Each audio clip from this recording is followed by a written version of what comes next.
विद्यालय छात्र छात्री शपथ करुअछु जे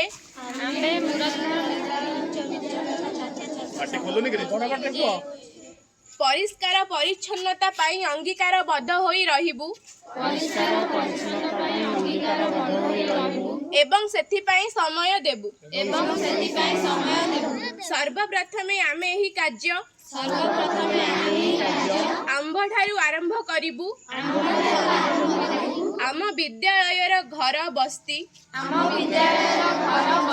ओ ग्राम सहर को सफा सुतुरा रखिबा पाई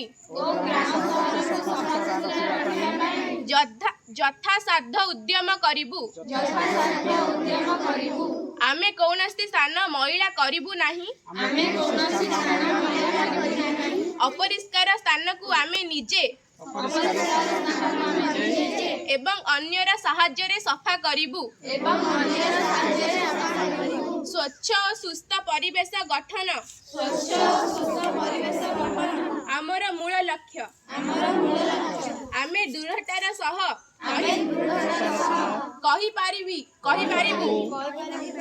स्वच्छता पाई करुथिबा आमर प्रत्येक कार्य स्वच्छ भारत गठन रे सहायक हेब।